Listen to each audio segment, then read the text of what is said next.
റോമാലേഖനം 12-ാമത്തെ അധ്യായം 2-ാമത്തെ വാക്യമാണ് അടിസ്ഥാനമായിട്ട് കഴിഞ്ഞ ആഴ്ചകളിൽ വായിച്ചത്. റോമാലേഖനം 12-ാമത്തെ അധ്യായം, റോമൻസ് ചാപ്റ്റർ 12 വേഴ്സസ് 2. ഈ ലോകത്തിന് അനുരൂപമാകാതെ നന്മയും പ്രസാദവും പൂർണ്ണതയുമുള്ള ദൈവഹിതം ഇന്നതെന്ന് തിരിച്ചറിയേണ്ടതിന് മനസ്സ് പുതുക്കി രൂപാന്തരപ്പെടുവീന്. മനുഷ്യന് പാപത്തിൽ വീണപ്പോൾ അവന്റെ ആത്മമനുഷ്യൻ, അകത്തെ മനുഷ്യൻ മരിച്ചു എന്ന് നാം വചനത്തിൽ വായിക്കുന്നുണ്ട്. അത് തിന്നുന്ന നാളിൽ നീ മരിക്കും. അത് നമ്മുടെ അകത്തെ ദൈവസാദൃശ്യത്തിലും ദൈവസ്വരൂപത്തിലും ഉളവായിട്ടുള്ള ആത്മമനുഷ്യന്റെ കാര്യമാണ്. ആയതുപോലെ മനുഷ്യനിൽ തന്നെ ഒരു ദേഹി എന്നുള്ള സോൾ എന്നുള്ള ഒരു ഘടകമുണ്ട്. ആയതുപോലെ പുറമേയുള്ള ബോഡി, നമ്മുടെ ശരീരം, അവിടെ സോളിലും ബോഡിയിലും അല്ലെങ്കിൽ ദേഹിയിലും ദേഹത്തിലും പാപം കടന്നുകൂടി എന്നും നാം വചനത്തിൽ വായിക്കുന്നുണ്ട്. അപ്പോൾ by natural birth we all have inherited a fallen mind. The result of sin is death of the spirit, corruption of soul and body. ഇതാണ് പാപത്തിൽ വീണതായിട്ടുള്ള മനുഷ്യന്റെ അവസ്ഥ. അതിൽ നാം ഈ ദിവസങ്ങളിൽ പഠിച്ചുകൊണ്ടിരിക്കുന്നത് മൈൻഡിനെ പറ്റിയാണെങ്കിൽ മനസ്സ്. ഇവിടെ 2-ാമത്തെ അധ്യായത്തിൽ അല്ലെ 2-ാമത്തെ വാക്യത്തിൽ നമ്മൾ വായിച്ചത് ദൈവഹിതം ഇന്ന് തിരിച്ചറിയേണ്ടത് മനസ്സ് പുതുക്കി രൂപാന്തരപ്പെടുത്തുക. ഈ മനസ്സിന് എന്ത് സംഭവിച്ചു, അല്ലെങ്കിൽ ദേഹിക്ക് എന്ത് സംഭവിച്ചു? റോമാലേഖനം 1-ാമത്തെ അധ്യായം 28-ാമത്തെ വാക്യത്തിൽ നാം അത് ഓൾറെഡി ചിന്തിച്ചു. ആ വാക്യത്തിൽ ഇപ്രകാരം നമ്മൾ വായിക്കുന്നത് ബുദ്ധിയെ പറ്റി അല്ലെങ്കിൽ മനസ്സിനെ പറ്റി നികൃഷ്ട ബുദ്ധി എന്നാണ് അവിടെ എഴുതിയിരിക്കുന്നത്.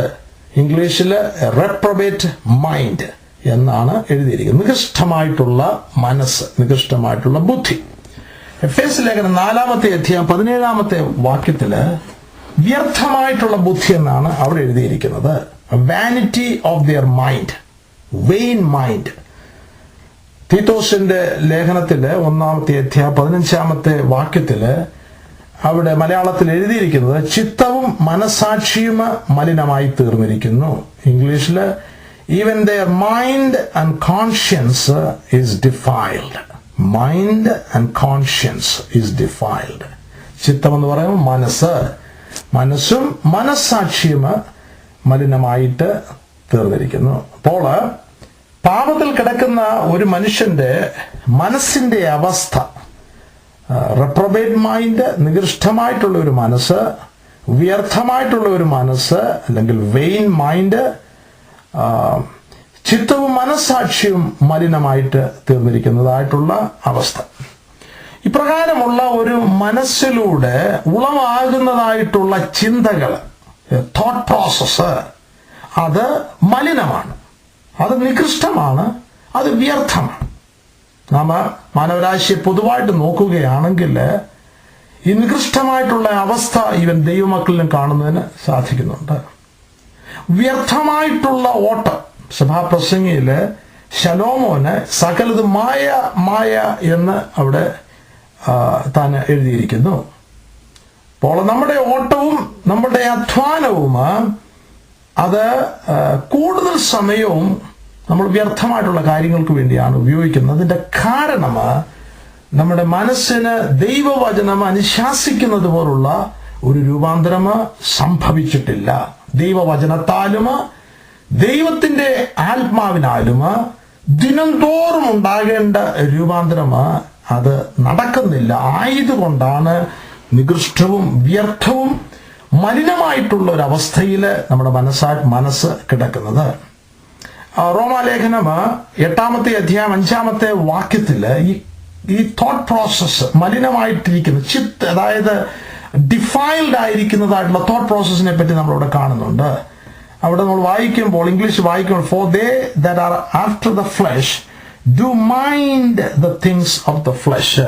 ജഡസ്വഭാവമുള്ളവർ ജഡത്തിനുള്ളതും ആത്മസ്വഭാവമുള്ളവർ ആത്മാവിനുള്ളതും ചിന്തിക്കുന്നു. മലയാളത്തിൽ നമ്മൾ വായിക്കുമ്പോൾ ജഡസ്വഭാവമുള്ളവർ ജഡത്തിനുള്ളതും ആത്മസ്വഭാവമുള്ളവർ ആത്മാവിനുള്ളതും ചിന്തിക്കുന്നു. അപ്പോൾ ചിന്താമണ്ഡലം കറപ്റ്റ് മൈൻഡ് ആണെങ്കിൽ, മലിനമായിട്ടുള്ള ഒരു മനസ്സാണെങ്കിൽ അത് ജഡ മനസ്സെന്നാണ് വചനം വിശേഷിപ്പിക്കുന്നത്. ആ ജഡ മനസ്സിൽ ജഡത്തിനുള്ളത് മാത്രമേ ചിന്തിക്കുവാനായിട്ട് സാധിക്കുകയുള്ളൂ.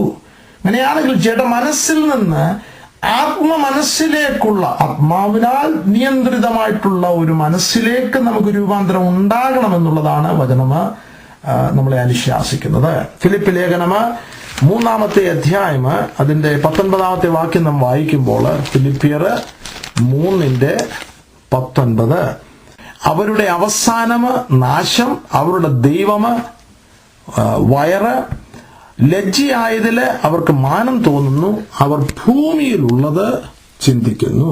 അവർ ഭൂമിയിലുള്ളത് ചിന്തിക്കുന്നു. ഇംഗ്ലീഷില് നാം വായിക്കുമ്പോൾ ഹു മൈൻഡ് earthly things.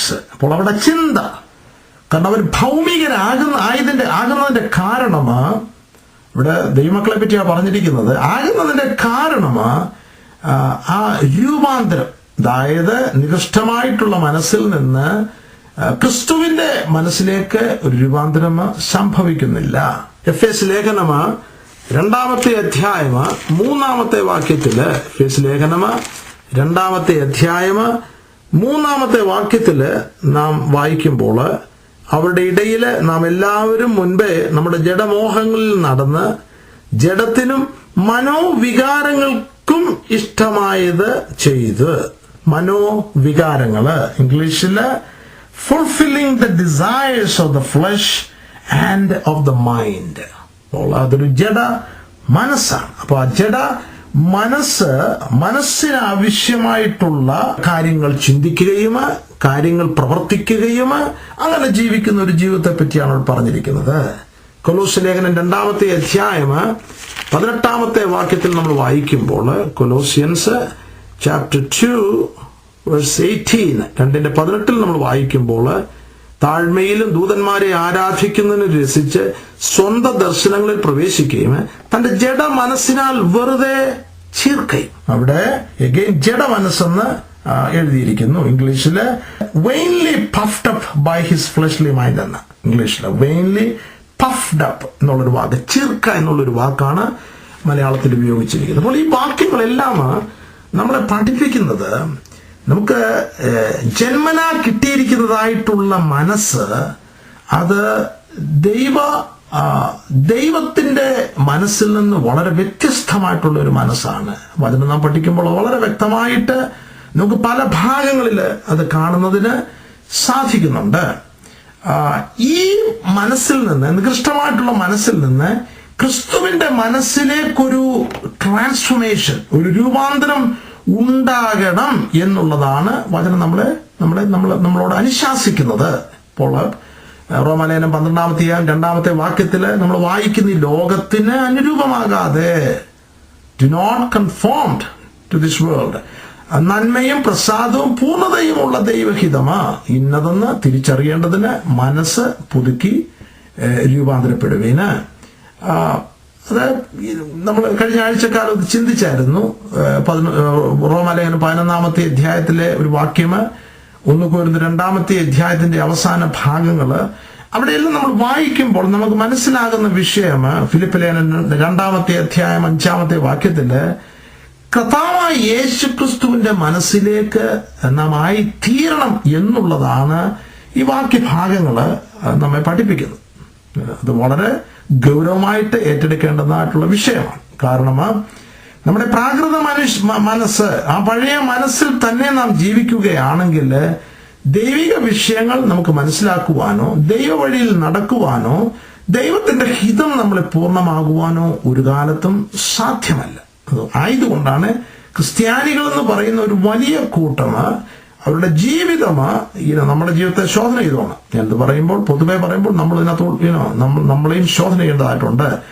ദൈവവചനവുമായിട്ട് ക്രിസ്തുവിന്റെ ജീവിതവുമായിട്ട് താരതമ്യപ്പെടുത്തുകയാണെങ്കിൽ അത് അതിനനുരൂപമാകുന്നില്ല. അതിന്റെ കാരണം നമ്മുടെ ഈ മനസ്സിന് വേണ്ടതായിട്ടുള്ള രൂപാന്തരം സംഭവിക്കുന്നില്ല. അപ്പോൾ ചോദ്യം ചോദിക്കാം, എന്തിനാണ് ക്രിസ്തുവിന്റെ മനസ്സിലേക്ക് നമുക്ക് രൂപാന്തരം ഉണ്ടാകേണ്ടത്? ഞാൻ അഭാഗം ചിന്തിച്ചപ്പോൾ എന്റെ മനസ്സിലൂടെ വന്നതായിട്ടുള്ള ഒരു പ്രധാനപ്പെട്ട വാക്യം യെശയ്യാവിന്റെ പുസ്തകം 55-ാമത്തെ അധ്യായം 8-ാമത്തെ വാക്യമാണ്. യെശയ്യാവിന്റെ പുസ്തകം 55:8 വാക്യം. എന്റെ വിചാരങ്ങൾ നിങ്ങളുടെ വിചാരങ്ങൾ അല്ല, നിങ്ങളുടെ വഴികൾ എന്റെ വഴികളും അല്ല എന്ന് യഹോവ അരുളി ചെയ്യുന്നു. ആകാശം ഭൂമിക്ക് മീതെ ഉയർന്നിരിക്കുന്നത് പോലെ എന്റെ വഴികൾ നിങ്ങളുടെ വഴികളിലും എന്റെ വിചാരങ്ങൾ നിങ്ങളുടെ വിചാരങ്ങളിലും ഉയർന്നിരിക്കുന്നു. അവിടെ വിചാരങ്ങൾ എന്നൊരു വാക്ക് നാം കാണുന്നു, വഴികൾ എന്ന ഒരു വാക്ക് നാം കാണുന്നു.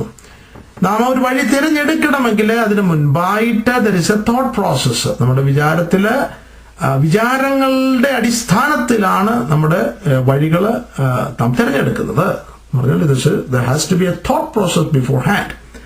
അപ്പൊ ആ വിചാരങ്ങള് ഇവിടെ യഹോവയുടെ ദൈവത്തിന്റെ ആത്മാവ് പ്രവാചകനിലൂടെ പറയുന്നത്, കുഞ്ഞുങ്ങളെ, എന്റെ വിചാരങ്ങൾ നിങ്ങളുടെ വിചാരങ്ങളല്ല, നിങ്ങളുടെ വഴികള് എന്റെ വഴികളും അല്ല. വളരെ വ്യത്യസ്തമാണ്.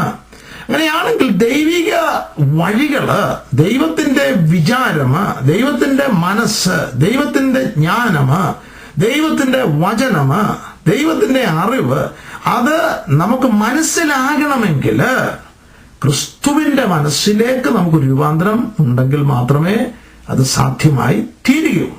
അനേക ആയിരങ്ങൾക്ക് വചനമ വായിക്കുമ്പോൾ അതിന്റെ ആത്മീകമായിട്ടുള്ള സന്ദേശം ലഭിക്കാത്തത് ആ മനസ്സ് കറപ്റ്റഡ് മൈൻഡാണ്. അത് ക്രിസ്തുവിന്റെ മനസ്സിലേക്കുള്ള രൂപാന്തരമാ അങ്ങനെ ഉള്ളവരുടെ ജീവിതത്തിൽ ഉണ്ടാകുന്നില്ല. അങ്ങനെ നാം ആ പഴയ മനസ്സിൽ തന്നെ ജീവിക്കുകയാണെങ്കിൽ ദൈവ വഴികൾ നമുക്ക് മനസ്സിലാകുവാനോ ദൈവ വഴികൾ നടക്കുവാനോ സാധ്യമല്ല. നമ്മള് ക്രിസ്ത്യാനികൾ എന്ന് ലേബൽ കാണും, പക്ഷെങ്കിൽ ക്രിസ്തുവിന്റെ സ്വഭാവമോ കർത്താവ് നമുക്ക് കാണിച്ചു തന്ന പാത അത് മനസ്സിലാക്കുവാൻ അങ്ങനെയുള്ളവർക്ക് സാധ്യമല്ല. അതുപോലെ റോമാലേഖനം 11-ാമത്തെ അധ്യായത്തില് അതിന്റെ 33-ാമത്തെ വാക്യം നമ്മൾ വായിക്കുമ്പോൾ അവിടെ ഇപ്രകാരം പറയുന്നത്, ദൈവത്തിന്റെ ധനമ, ദൈവത്തിന്റെ ജ്ഞാനമ, ദൈവത്തിന്റെ അറിവ് എന്നിവയുടെ ആഴമേ, അവന്റെ ന്യായവിധികൾ എത്ര അപ്രമേയവും അവന്റെ വഴികള് എത്ര അഗോചരവും ആകുന്നു. അപ്പോൾ ആ ദൈവത്തിന്റെ ധനമ, ജ്ഞാനമ, അറിവ്, ദൈവത്തിന്റെ വഴികള് അല്പമായിട്ട് നമുക്ക് ഗ്രഹിക്കണമെങ്കിൽ അത് ഗ്രഹിക്കുവാൻ, അതിന്റെ പൂർണ്ണ അളവിൽ ഗ്രഹിക്കുവാനായിട്ട് പിതാവ് നമ്മളെ കുറിച്ച് ആഗ്രഹിക്കുന്നു. മനുഷ്യപുത്രനായിട്ട് വന്ന പരിശുദ്ധനായ കർത്താവ് ആ വഴികള് വ്യക്തമായിട്ട് മനസ്സിലാക്കി. കാരണം ക്രിസ്തുവിന്റെ മനസ്സ് ദൈവത്തിന്റെ മനസ്സായിരുന്നു. ആ മനസ്സ് തന്നെ കർത്താവിന്റെ രക്തത്താൽ വീണ്ടെടുക്കപ്പെട്ട നമുക്ക് ഉണ്ടാകണമെന്ന് സ്വർഗസ്ഥനായ പിതാവ് നമ്മെ കുറിച്ച് ആഗ്രഹിക്കുന്നു. അപ്പോൾ അതിനു വേണ്ടതായിട്ടുള്ള ഒരു ദാഹം നമ്മുടെ ജീവിതത്തിൽ ഉണ്ടാകുകയും, കർത്താവേ, ആ മനസ്സിലേക്ക് എനിക്ക് രൂപാന്തരം വേണം, ഈ ലോകത്തിന് അനുരൂപമാകാതെ നന്മയും പ്രസാദവും പൂർണ്ണതയുമുള്ള അവിടുത്തെ തിരുഹിതം തിരിച്ചറിയുവാനായിട്ട് എന്റെ മനസ്സിനൊരു വലിയ രൂപാന്തരം അങ്ങയുടെ മനസ്സായി തീരുവാൻ എന്നെ സഹായിക്കണമേ എന്നുള്ളൊരു പ്രാർത്ഥന നമ്മുടെ ജീവിതത്തിൽ നിരന്തരമായിട്ട് ഉണ്ടാകേണ്ടിയിരിക്കുന്നു. 1 കൊരിന്ത്യർ 2-ാമത്തെ അധ്യായം അതിന്റെ 14-ാമത്തെ വാക്യത്തിലേക്ക് നമുക്കൊന്ന് വരാം. 1-2 വാക്യങ്ങൾ വായിക്കാം. 1 കൊരിന്ത്യർ 2-ാമത്തെ അധ്യായം അതിന്റെ 14 മുതലുള്ള വാക്യങ്ങൾ ഞാൻ തന്നെ വായിക്കാം. എന്നാൽ പ്രാകൃത മനുഷ്യൻ ദൈവാത്മാവിന്റെ ഉപദേശം കൈക്കൊള്ളുന്നില്ല. പ്രാകൃത മനുഷ്യൻ എന്ന് പറഞ്ഞാൽ ഇറ്റ്സ് എ നാച്ചുറൽ മാൻ. വേറൊരു ട്രാൻസ്ലേഷൻ സോളിഷ് മാൻ എന്ന് വേണമെങ്കിൽ പറയാം. അവർക്ക് ദൈവാത്മാവിന്റെ ഉപദേശം കൈക്കൊള്ളുവാനായിട്ട് കഴിയുകയില്ല. അതവന് ഭോഷത്വമാകും. ആത്മീകമായി വിവേചിക്കേണ്ടതാകിയാൽ അതവന് ഗ്രഹിപ്പാന് കഴിയുന്നതല്ല. ഗ്രഹിക്കുക എന്നുള്ളതും മൈൻഡിന്റെ ഒരു പ്രോസസ്സാണ്, ഒരു തോട്ട് പ്രോസസ്സാണ്. ആത്മീകനോ സകലത്തെയും വിവേചിക്കുന്നു, താനാരാലും വിവേചിക്കപ്പെടുന്നുമില്ല. കർത്താവിന്റെ മനസ്സറിഞ്ഞവനെ ഗ്രഹിപ്പിക്കാകുന്നവനാര്? നാമോ ക്രിസ്തുവിന്റെ മനസ്സ് ഉള്ളവര് ആകുന്നു. അപ്പോസ്തലന് 1 കൊരിന്ത്യർ 2-ാമത്തെ അധ്യായത്തില് ലോകജ്ഞാനത്തെ പറ്റി പറയുന്നുണ്ട്. അത് ദൈവജ്ഞാനവുമായിട്ട് കമ്പയർ ചെയ്ത് ഈ അധ്യായത്തിൽ പഠിപ്പിക്കുന്നുണ്ട്. ഇതുപോലെ സ്പിരിച്വൽ മാൻ, ആത്മമനുഷ്യനും പ്രാകൃത മനുഷ്യനും തമ്മിൽ കമ്പയർ ചെയ്ത് പഠിപ്പിക്കുന്നുണ്ട്. ദൈവാത്മാവും മനുഷ്യാത്മാവും തമ്മിൽ കമ്പയർ ചെയ്ത് പഠിപ്പിക്കുന്നുണ്ട്. അപ്പോൾ അപ്പോസ്തലന് ഈ അധ്യായത്തിൽ നമ്മെ പഠിപ്പിക്കുവാൻ ആഗ്രഹിക്കുന്നത്, നമ്മൾ തികച്ചും ആത്മീകന്മാരാകുമ്പോൾ, അതായത് ക്രിസ്തുവിന്റെ കാൽപാദങ്ങൾ പിൻപറ്റണം എന്നുള്ള ആഗ്രഹത്തോടുകൂടെ അവിടുത്തെ ആത്മാവിനാൽ എന്നെ വഴി നടത്തണമേ എന്നുള്ള ആഗ്രഹത്തോട് ജീവിക്കുന്നവരാണ് ആത്മീകന്മാര്. അപ്പൊ അവരുടെ മനസ്സിന് മാത്രമേ ഈ ആത്മീക വിഷയങ്ങൾ ഗ്രഹിക്കുവാനായിട്ട്, ഉൾക്കൊള്ളുവാനായിട്ട് സാധിക്കുകയുള്ളൂ. ബുദ്ധിയുടെ പ്രമാണത്തിൽ ജീവിക്കുന്ന ഒരുവന്, പ്രാകൃത മനുഷ്യന് വചനം കാണാപ്പാഠം പഠിക്കാമെങ്കിലും, വചന കഥകളും ചരിത്രങ്ങളും എല്ലാം അറിയാമെങ്കിലും, വചനത്തിൽ അടങ്ങിയിരിക്കുന്നവരുടെ ജീവൻ അവൻ ഉൾക്കൊള്ളുവാനായിട്ട് സാധിക്കുകയില്ല. വചനത്തിൽ അടങ്ങിയിരിക്കുന്ന ദൈവത്തിന്റെ മനസ്സ് അവൻ ഉൾക്കൊള്ളുവാൻ സാധിക്കത്തില്ല. കാരണം അത് അഗോചരമാണ്, അത് ആത്മീകമാണ്. അപ്പോൾ ക്രിസ്തുവിന്റെ മനസ്സിലേക്ക് നമുക്ക് രൂപാന്തരം ഉണ്ടായെങ്കിൽ മാത്രമേ വചനത്തിന്റെ സത്യം സത്യമായിട്ട് നമുക്ക് ലഭിക്കുകയുള്ളൂ. അതുകൊണ്ടാണ് പറയുന്നത്, പ്രാകൃത മനുഷ്യൻ ദൈവാത്മാവിന്റെ ഉപദേശം കൈക്കൊള്ളുന്നില്ല, അത് അവന് ഭോഷത്വം ആകുന്നു. അത് നമുക്ക് ഉൾക്കൊള്ളണമെങ്കിൽ ഈ വചനത്തിന്റെ അവസാന ഭാഗം, അധ്യായത്തിന്റെ അവസാന ഭാഗം നമ്മെ ഓർപ്പിക്കുന്നത് ക്രിസ്തുവിന്റെ മനസ്സ്. അപ്പോൾ ചോദ്യം, എന്തിനാണ് ക്രിസ്തുവിന്റെ മനസ്സിലേക്ക് നമുക്ക് രൂപാന്തരം ഉണ്ടാകേണ്ടത്? ഉണ്ടായെങ്കിൽ മാത്രമേ ഈ പറയുന്നതായിട്ടുള്ള ദൈവത്തിന്റെ ധനം, ജ്ഞാനം, അറിവ്, ദൈവത്തിന്റെ വഴികള് ഇത് നമുക്ക് ഉൾക്കൊള്ളുവാനായിട്ട് സാധിക്കുകയുള്ളൂ. ദൈവാത്മാവിന്റെ ഉപദേശം കൈക്കൊള്ളുവാനായിട്ട് സാധിക്കുകയുള്ളൂ. ദൈവാത്മാവിന്റെ അനുസരണയിൽ നമുക്ക് ജീവിക്കുവാനായിട്ട് സാധിക്കുകയുള്ളൂ. അതുപോലെ ആവർത്തന പുസ്തകം 6-ാമത്തെ അധ്യായത്തില് അതിന്റെ 5-ാമത്തെ വാക്യം നമ്മൾ വായിക്കുമ്പോൾ, ആവർത്തനം 6:5 ആ ഭാഗം നമ്മൾ വായിക്കുമ്പോൾ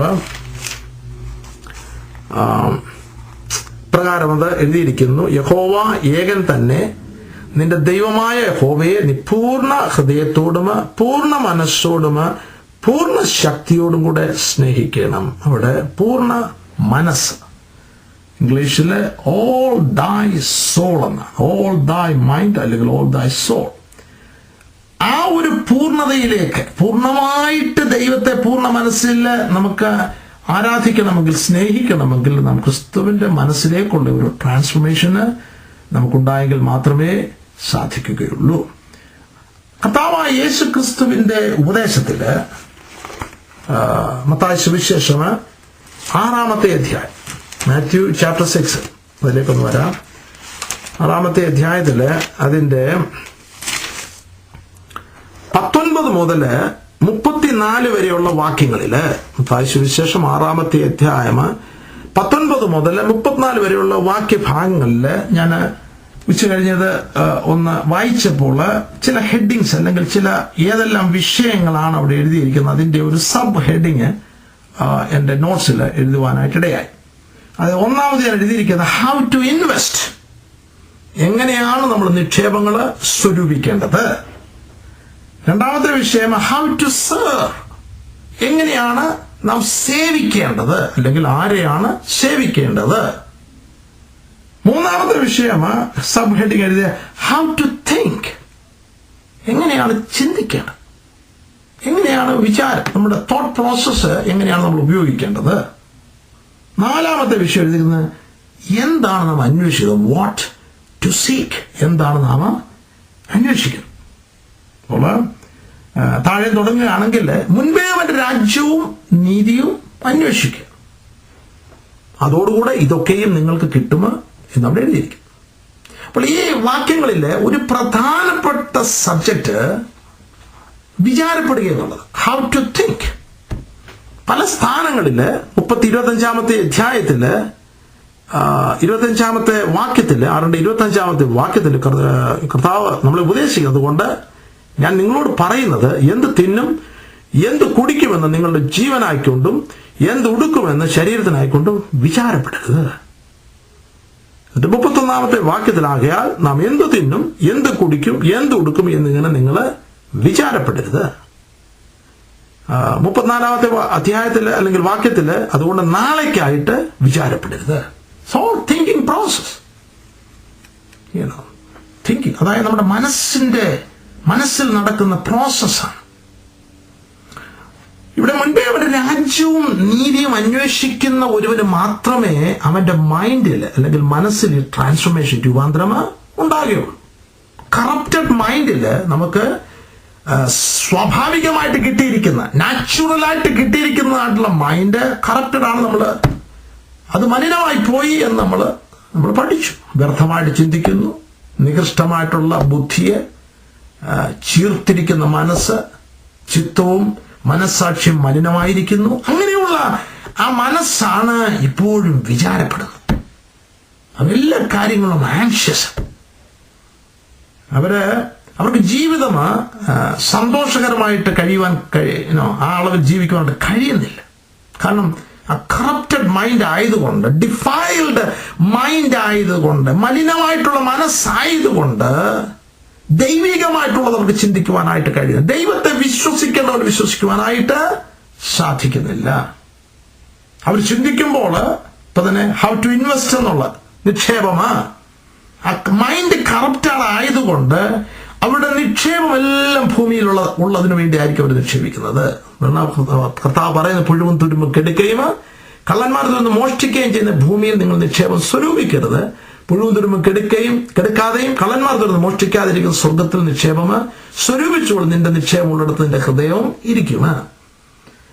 കറപ്റ്റ്, അതായത് ഈ മലിനമായിട്ടുള്ള മനസ്സുള്ളവരോട് ഇത് എത്ര ഉപദേശം കൊടുത്താലും ഈ വാക്യത്തിന്റെ അർത്ഥം അവർക്ക് ഉൾക്കൊള്ളുവാനായിട്ട് കഴിയത്തില്ല. അന്നേരം അവർ തല കുലുക്കുമെങ്കിലും അവരുടെ പ്രാക്ടിക്കൽ ലൈഫിൽ വരുമ്പോൾ അവർ ലൗകികന്മാരാണ്, ലോക മനുഷ്യരാണ്. അവരുടെ ചിന്തയും അവരുടെ സ്വരൂപങ്ങളും അവരുടെ നിക്ഷേപങ്ങളും എല്ലാം ലോകത്തിനു വേണ്ടിയുള്ളതാണ്. അതൊരു വെയിൻ മൈൻഡാണ്, വ്യർത്ഥമായിട്ടുള്ള മനസ്സാണ്. കാരണം നമുക്കറിയാം, വളരെ ചുരുങ്ങിയ ഒരു കാലയളവ് മാത്രമേ നാം ലോകത്തിൽ ജീവിക്കുന്നുള്ളൂ. ലോകത്തിൽ ഈ ആയുസ്സിൽ മാത്രം നാം ക്രിസ്തുവിൽ പ്രത്യാശ വെക്കുകയാണ് സകല മനുഷ്യൻ അരിഷ്ടന്മാരെന്ന് നമ്മൾ കൊരിന്ത്യലേഖനത്തിൽ വായിക്കുമ്പോൾ, ലോകത്തിനു വേണ്ടി മാത്രം നാം നിക്ഷേപിക്കുകയാണെങ്കിൽ നമ്മുടെ നിത്യതയിൽ നമുക്കൊന്നും കാണുകയില്ല. അപ്പോൾ ക്രിസ്തുവിന്റെ മനസ്സിലേക്ക് ഒരുവൻ വരുമ്പോൾ മാത്രമേ ഇത് തമ്മിലുള്ള വ്യത്യാസം അവർക്ക് മനസ്സിലാക്കുവാനായിട്ട് സാധിക്കുകയുള്ളൂ. ഈ ലോക ജീവിതമല്ല, നിത്യജീവനാണ് പ്രാധാന്യം. ഈ ലോകത്തിൽ സ്വരൂപിക്കുന്നതല്ല, നിത്യതയ്ക്ക് വേണ്ടി സ്വരൂപിക്കുന്നതാണ് പ്രധാനപ്പെട്ട വിഷയം. അതാണ് ബുദ്ധിയുള്ള ഒരു മനുഷ്യന് പാറമേൽ അടിസ്ഥാനമിട്ട് പണിയുന്നതായിട്ടുള്ള ഒരു ഭവനമാണ്. അതുപോലെ ഈ മൈൻഡിലേക്ക് അല്ലെങ്കിൽ ക്രിസ്തുവിന്റെ മനസ്സിലേക്ക് വന്നെങ്കിൽ മാത്രമേ നമുക്ക് ദൈവത്തെ വാസ്തവമായിട്ട് സേവിപ്പാനായിട്ട് സാധിക്കുകയുള്ളൂ. 24-ാമത്തെ വാക്യം നമ്മൾ വായിക്കുമ്പോൾ, 2 യജമാനന്മാരെ സേവിപ്പാൻ ആർക്കും കഴിയുകയില്ല. അങ്ങനെ ചെയ്താൽ ഒരുത്തനെ പകച്ച് മറ്റവനെ സ്നേഹിക്കും, അല്ലെങ്കിൽ ഒരുത്തനോട് പറ്റിച്ചേർന്ന് മറ്റവനെ നിരസിക്കും. നിങ്ങൾക്ക് ദൈവത്തെയും മാമോനെയും സേവിപ്പാൻ കഴിയുകയില്ല. ദൈവത്തെയും മാമോനെയും സേവ. Who we are serving. എങ്ങനെയാണ് നാം നമ്മുടെ ദൈവത്തെ സേവിക്കുന്നത്? പൂർണ്ണ ഹൃദയത്തോടും പൂർണ്ണ ആത്മാവോടും പൂർണ്ണ മനസ്സോടും പൂർണ്ണ ശക്തിയോടും കൂടെ സേവിക്കുവാനായിട്ട് സാധിക്കുമോ? യാക്കോബിന്റെ ലേഖനത്തില് ഇരുമനസ്സുള്ള മനുഷ്യനെ അസ്ഥിരൻ എന്നാണ്, സകല വഴികളും അസ്ഥിരൻ എന്നാണ്. അപ്പോൾ പകുതി മനസ്സ് ലോകത്തിലും പകുതി മനസ്സ് ദൈവത്തിലും അങ്ങനൊരു ജീവിതം പറ്റുകയില്ലെന്നാണ് കർത്താവ് നമ്മളെ, അത് സാധ്യമല്ല എന്നാണ് കർത്താവ് നമ്മളെ പഠിപ്പിക്കുന്നത്. 2 യജമാനന്മാരെ ഒരേ സമയം നമുക്ക് സേവിക്കാനായിട്ട് കഴിയത്തില്ല. അപ്പോൾ നമ്മളെങ്ങനെയാണ് ദൈവത്തെ സേവിക്കുന്നത്, സ്നേഹിക്കുന്നത്? ക്രിസ്തുവിന്റെ മനസ്സിലേക്കുള്ള രൂപാന്തരം നമുക്ക് സംഭവിച്ചെങ്കിൽ മാത്രമേ പൂർണ്ണതയില് ദൈവത്തെ നമുക്ക് സേവിപ്പാനായിട്ട് സാധിക്കുകയുള്ളൂ. അതുപോലെ അടുത്ത വിഷയം, ഹൗ ടു തിങ്ക്. നമ്മളെങ്ങനെയാണ് നമ്മുടെ മനസ്സിനെ ഉപയോഗിക്കുന്നത്? ലോക മനസ്സാണെങ്കിൽ, ഈ പാപം നിറഞ്ഞതായിട്ടുള്ള മനസ്സാണെങ്കിൽ, ഈ രൂപാന്തരം വരാത്ത മനസ്സാണെങ്കിൽ അവർ ലോകത്തിനുള്ളത് മാത്രമേ അവർക്ക് ചിന്തിക്കുവാനായിട്ട് സാധിക്കുകയുള്ളൂ. അത് വിചാരപ്പെടുന്ന മനസ്സാണ്, അത് ആർത്തിലമ്പുന്ന കടൽ പോലെയുള്ള മനസ്സാണ്. അതിനകത്ത് സ്വസ്ഥതയില്ല. കാരണം ക്രിസ്തുവിന്റെ മനസ്സല്ല. അങ്ങനെ ഉള്ള ഒരു മനുഷ്യന് ഒരു കാലത്തും ദൈവരാജ്യം അന്വേഷിക്കുവാനായിട്ട് സാധിക്കുകയില്ല. ജഡ മനസ്സുള്ളവന് അവന് സ്വർഗരാജ്യത്തിൽ നിക്ഷേപിപ്പാൻ സാധ്യമല്ല. അവന്റെ നിക്ഷേപം മുഴുവൻ ഭൂമിയിലായിരിക്കും. ജഡമനസ്സുള്ള ഒരുവന് ദൈവത്തെ സേവിപ്പാനായിട്ട് സാധ്യമല്ല. അവൻ സേവിക്കുന്നത് ഈ ലോകത്തെ ആയിരിക്കും, ലോകത്തിലുള്ളതിനെ ആയിരിക്കും, മാമോനെ ആയിരിക്കും. കാരണം അവന്റെ മനസ്സ് രൂപാന്തരം വന്നിട്ടില്ല. അങ്ങനെയുള്ളവന്റെ മനസ്സ് ജഡമനസ്സുള്ളവന് അവന്റെ ചിന്താ മണ്ഡലം എപ്പോഴും ഡിഫൈൻഡായിരിക്കും, മലിനമായിട്ടുള്ള മനസ്സായിരിക്കും. അവന്റെ മനസ്സാക്ഷിയാണ്, മനസ്സിനകത്തുള്ള സാക്ഷ്യമാണ് മനസ്സാക്ഷി, അത് മലിനമായിരിക്കും. അവന്റെ മനസ്സിൽ അല്പം പോലും സമാധാനം കാണുകയില്ല. മനസ്സ് എപ്പോഴും പതറുന്ന മനസ്സായിരിക്കും. ദൈവവചനം വിശ്വസിക്കുവാൻ ആ മനസ്സിന് കഴിയുന്നില്ല. ചിന്താമണ്ഡലം, മനസ്സ് ഡിഫൈൽഡ്. അങ്ങനെയുള്ള ഒരുവന് ഒരു കാലത്തും ദൈവരാജ്യം അന്വേഷിപ്പാനായിട്ട് സാധിക്കുകയില്ല. കാരണം ഇത് രണ്ടും രണ്ടാണ്. ദൈവരാജ്യം കാണുവാൻ, ദൈവരാജ്യം അനുഭവിക്കുവാൻ ഇല്ല, അങ്ങനെയുള്ള ഒരുവന് സാധ്യമല്ല. അപ്പോൾ അപ്പോസ്തലന് റോമാലേഖനം 12-ാമത്തെ അധ്യായം 2-ാമത്തെ വാക്യത്തിൽ ഈ മനസ്സ് പുതുക്കി രൂപാന്തരപ്പെടുക എന്ന് പറയുമ്പോൾ അത് വെറുതെ വായിച്ച് വിടരുത്. അതിനകത്ത് ആഴമേറിയ സത്യങ്ങൾ ഉൾക്കൊണ്ടിട്ടുണ്ട്. കാരണം ദൈവവഴികൾ അറിയുവാനായിട്ട്, ദൈവത്തിൻ്റെ ജ്ഞാനം ലഭിക്കാനായിട്ട്, ദൈവത്തിൻ്റെ വചനം ഉൾക്കൊള്ളുവാനായിട്ട്, കർത്താവ് കാണിച്ച മാതൃകയിൽ ജീവിക്കുവാനായിട്ട്, നിത്യതയ്ക്ക് വേണ്ടി കരുതുവാനായിട്ട്, സമാധാനകരമായിട്ടൊരു ജീവിതം നയിക്കുവാനായിട്ട് ഈ മനസ്സ്, രൂപാന്തരപ്പെട്ട മനസ്സ്, ക്രിസ്തുവിൻ്റെ മനസ്സ് നമുക്കുണ്ടാകേണ്ടിയിരിക്കുന്നു. അതിനുവേണ്ടി നമുക്ക് ഈ ദിവസങ്ങളിൽ, നാളുകളിൽ വളരെ ശ്രദ്ധയോടെ പ്രാർത്ഥിക്കുവാനും ദൈവ വചനം ആ അളവിൽ നമ്മോട് സംസാരിപ്പാനും, ദൈവത്തിൻ്റെ വചനമായിട്ട് തന്നെ, ദൈവവചനമായിട്ട്, ദൈവശബ്ദമായിട്ട് നമുക്ക് ദിനംതോറും ലഭിപ്പാൻ സഹായിക്കുന്നതിനൊക്കെ പ്രാർത്ഥിക്കണം. ഒരു പ്രാർത്ഥനാ ജീവിതം നമുക്കുണ്ടായിരിക്കണം. ഓരോ ദിവസവും സൂക്ഷ്മതയോട് നാം ജീവിക്കണം. തന്നെ താൻ സൂക്ഷിക്കുവാനായിട്ട് അപ്പോസ്തലന്മാർ നമ്മളെ ഉപദേശിക്കുന്നു. ദൈവവചനവുമായിട്ട് നമ്മൾ കമ്പയർ ചെയ്യണം. നമ്മുടെ ജീവിതം ഒന്ന് പരിശോധിക്കണം. Test against the word of God. It has to happen on a daily basis. അങ്ങനെ വചനത്താൽ നമ്മൾ സാച്ചുറേറ്റഡ് ആകുമ്പോൾ, saturate your mind with the word of God. നമ്മുടെ ഉള്ള വചനത്താൽ നിറയ്ക്കണം. വചനത്തിൽ അടങ്ങിയിരിക്കുന്ന ദൈവശക്തി നമ്മുടെ മനസ്സിലേക്ക് വന്ന് അതിൽ മാത്രമേ നമുക്ക് രൂപാന്തരം ഉണ്ടാകുകയുള്ളൂ. അത് ആത്മാവിലാണ് നമുക്കത് ലഭിക്കേണ്ടത്. അങ്ങനെ ദിനംതോറും നാം ലഭിക്കുമ്പോഴാണ് ഈ നികൃഷ്ടമായിട്ടുള്ള മനസ്സിൽ നിന്ന് പരിപാവനമായിരിക്കുന്ന ക്രിസ്തുവിന്റെ മനസ്സിലേക്ക് നമുക്ക് രൂപാന്തരം ഉണ്ടാകുന്നത്. അവിടെ മാത്രമേ, അങ്ങനെയുള്ള ഒരു മനസ്സിന് മാത്രം റൈറ്റായിട്ട് ചിന്തിക്കുവാനായിട്ട് സാധിക്കൂ. മറ്റേ ചിന്തകളെല്ലാം ഭോഷത്വം. ധനവാനായിട്ടുള്ള ഒരുവന്റെ ഭൂമി നന്നായി വിളഞ്ഞപ്പോൾ, അത് ലൂക്കോസിന്റെ സുവിശേഷം, എല്ലാം അവന്റെ ചിന്തയാണ്. ആ ഭാഗം നമ്മൾ വായിക്കുമ്പോൾ അത് വിളഞ്ഞ് മനോഹരമായിട്ട് അത് കാണുമ്പോൾ അവന്റെ മനസ്സിലൂടെ കടന്നു പോകുന്നതായിട്ടുള്ള ചിന്തകളാണ് വചനത്തിൽ. ലൂക്കോസിന്റെ സുവിശേഷം 12-ാമത്തെ അധ്യായത്തിൽ അതുണ്ട്. ഇവിടെ നമ്മൾ വായിക്കുമ്പോൾ ധനവാനായ ഒരു മനുഷ്യന്റെ ഭൂമി നന്നായി വിളഞ്ഞു.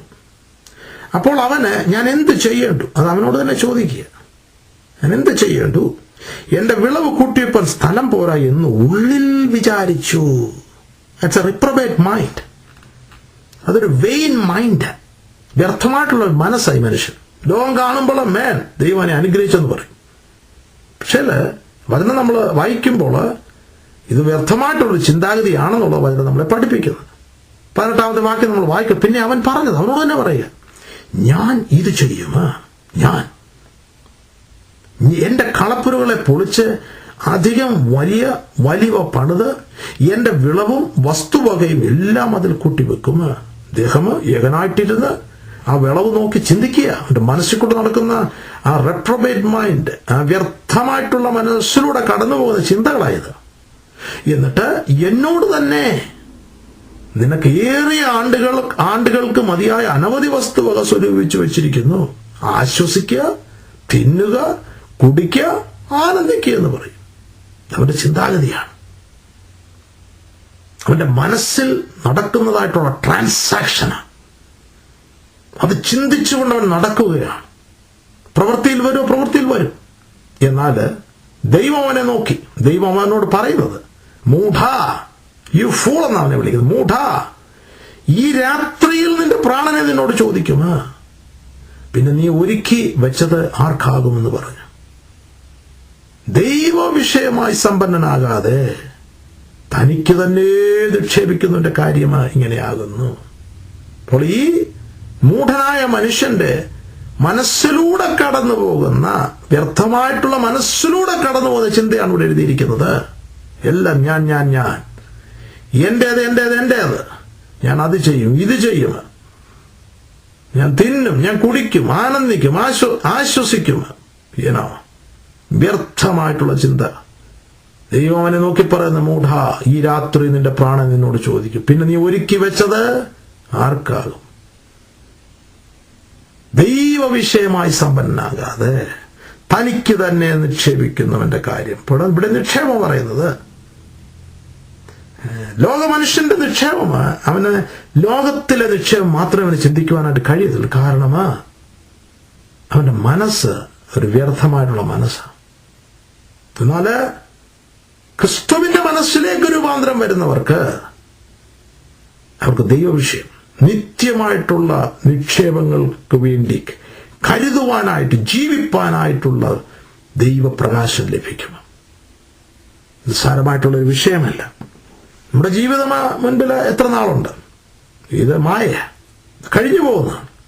ഇത് കഴിഞ്ഞാൽ നിത്യമായിട്ടുള്ള ഒന്നുണ്ട്.